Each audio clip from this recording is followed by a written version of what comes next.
Ici, nous sommes au théâtre Paul-Éluard de la ville de Stein, qui est un théâtre dans lequel il y a plusieurs axes qui sont développés pour permettre au public de la ville de Stein de découvrir les arts d'une façon générale, principalement la musique autour de la chanson française et de la musique classique.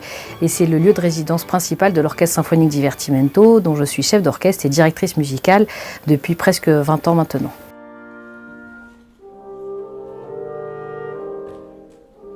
Je suis devenue chef d'orchestre par petites étapes. D'abord, même si c'est aussi une vocation qui m'est venue assez tôt.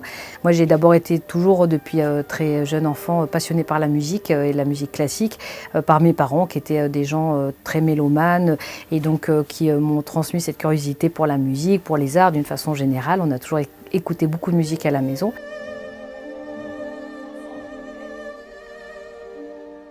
Après, les difficultés que j'ai pu rencontrer, elles étaient d'ordre vraiment très différentes. La première déjà difficulté, c'était le fait d'être jeune. L'autre difficulté, c'était le fait d'être une femme. Par tradition, l'orchestre, c'est déjà souvent une entité qui est assez masculine. Et même si de plus en plus on voit des femmes l'intégrer, mais on est encore loin de la parité dans beaucoup d'entre eux.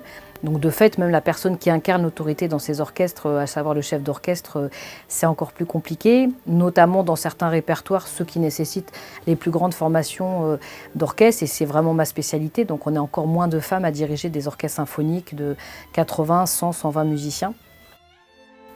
Du coup, il a fallu que je crée mon propre orchestre pour ces raisons-là. Les difficultés aussi que j'ai rencontrées, c'est le fait d'avoir eu des idées différentes de celles qui étaient un peu habituelles dans ce milieu musical. Le fait d'avoir fait ce choix d'implanter la musique classique en Seine-Saint-Denis dans un premier temps et dans des territoires très différents, que ce soit des territoires urbains, ruraux, d'aller en milieu carcéral.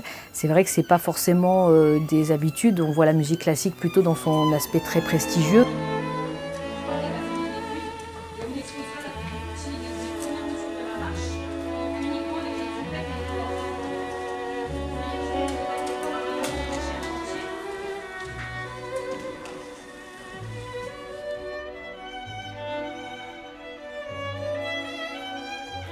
J'ai commencé il y a 20 ans à être chef d'orchestre, 20-25 ans.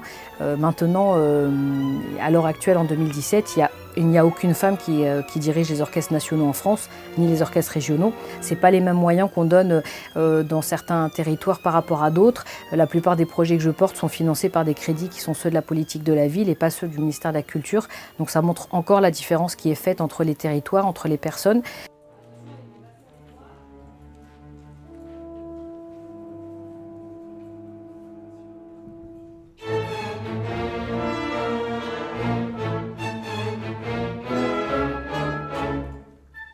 Je trouve qu'en fait, il n'y a pas forcément d'égalité entre tous les territoires. Alors c'est vrai que les inégalités entre les territoires, on les voit de façon assez évidente, par exemple en termes de transport, d'effectifs de police, d'accès à la santé qui ne sont pas forcément les mêmes partout. Mais l'accès à la culture, je trouve que c'est aussi un des éléments qui est peut-être le plus inégalitaire en France. Et c'est ça qui fait que ça me donne beaucoup de conviction et beaucoup de motivation pour continuer dans ma voie, dans mon chemin. Mais j'aimerais bien que ça soit plus simple parfois.